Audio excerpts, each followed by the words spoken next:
Guys, check out this classic 1972 CB125. This is one of the last bikes from the Sean Kirkus collection. He had passed away. He was a Vietnam veteran who ended up his career with the military working at the Pentagon. He was a high-ranking military guy, and he had a collection of vintage classic Hondas that had been sitting for years because he was working too much and didn't have time to get them together. His desire was to, when he retired, to restore them.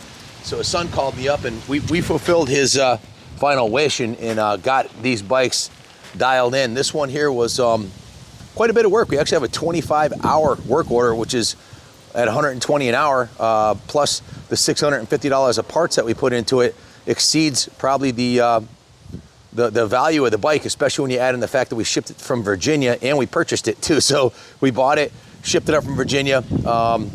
So we're probably upside down on this one, but once you start working on a classic that has 1,297 miles on it, you've got to finish it and you've got to make it right. The mechanic himself, probably the best mechanic east of the river, worked on this bike.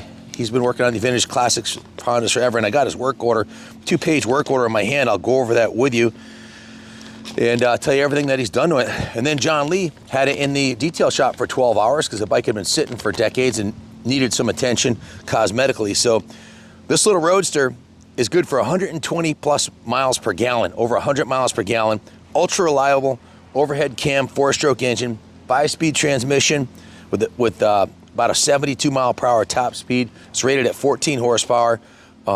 We put quite a bit into it, as I had mentioned, starting off with a new spark plug, new battery strap. The entire fuel system was redone. The fuel tank was taken off the bike, drained, flushed, inspected, and then treated with evapo-rust. We put a new fuel petcock on it, new fuel lines, new front and rear fuel tank grommets, filled it with fresh VP94 non-ethanol fuel, removed the carb, completely rebuilt the carburetor and tuned it, set the ignition points gap, set the ignition timing, checked the valve lash, adjusted the valves, adjusted the cam chain tension, and refilled the oil with Spectro 1040 engine oil. It's got a brand new air filter in it, new OEM carb to air box, air boot, and a new air cleaner cover. It's also got a brand new OEM headlight and ring, new rear turn signals and stems. All the lights are now working perfectly. Has a new Sunstar Gold 428 final drive chain. We cleaned the brakes and drums, lubed the brake cam, and adjusted it. We also installed new front and rear tires. If you zoom in, you'll see these tires are absolutely brand new. They still have the hairy nubs on them on the front and rear. If you get in real close, you can still see they're not even worn at all. The clutch and brake levers are also brand new. We also installed a new throttle cable. We lubed and adjusted the clutch cable, lubed and adjusted the front brake cable, put a new speedometer cable on it, and new mirrors, and gave it a full nut and bolt check over. Then I went into the detail shop where John Lee spent a day and a half, steam cleaned it, hand washed it, buffed and polished all the painted surfaces, polished, sanded with 320, 600, and 800 grit the engine cases, so you can see they're polished beautifully now, and then repainted the engine covers.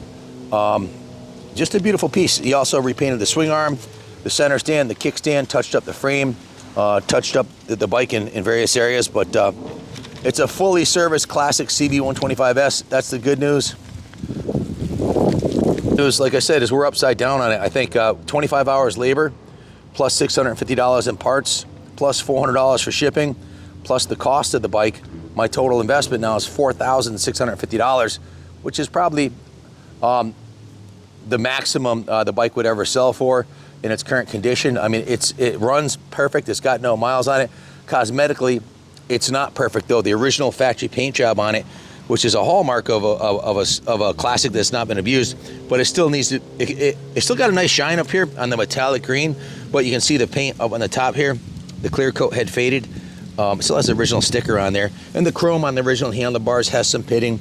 The chrome on the front fender has some pitting. All the chrome has a little bit of pitting. It's the original 19 July of 72, so it's 51 years old.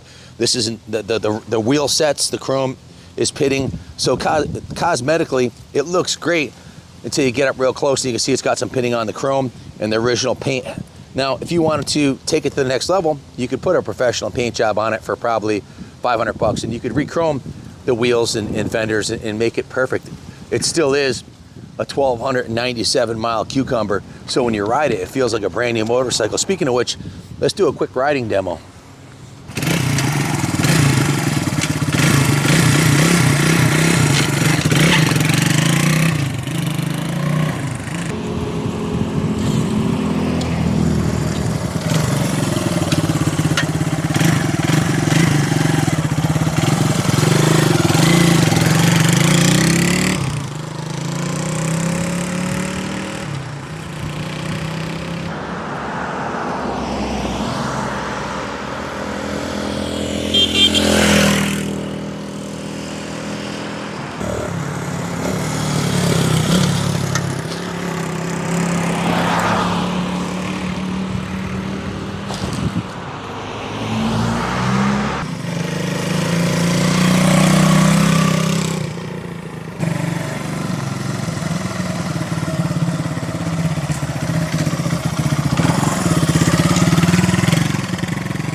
You can see it's a great running, cool little classic with under 1,300 miles on it, so it's got a lot of life left in it.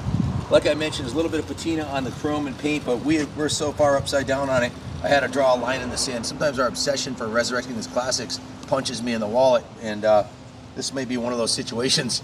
A lot of the bikes from the Kirkus collection needed a ridiculous amount of work, and I think I got caught up a little bit with the fact that him being a patriot and working at the Pentagon and his working with his son, I really wanted to honor his bikes, and I did.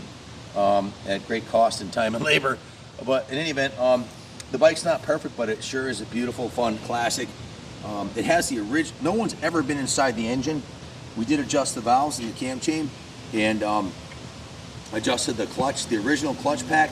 If you let it sit for a week or so and you hop on and start it and put it in gear, the clutch sticks a little bit. Now you can take the clutch out, you can sand the plates down. I don't recommend doing that. You can buy a new clutch for 50 bucks. It takes a couple hours to change it. But like I said, I'm upside down on it. So as soon as you take it out and warm it up, it doesn't stick at all. It functions perfectly. But I just wanted to mention that, along with the patina on the paint. There is that, in the chrome, there is that clutch sticks every once in a blue moon when it's cold. So, but with 1,200 miles on it, these are absolutely bulletproof classics. This one's got a lot of life left in it. This is the original saddle on it too. Show them this original 50-year-old upholstery, and it's in really good condition. One little nick on the bottom right here below the bolt line, but the original finish on the side covers looks nice too. Just a cool classic, and it's the right color. Thanks for watching. God bless America.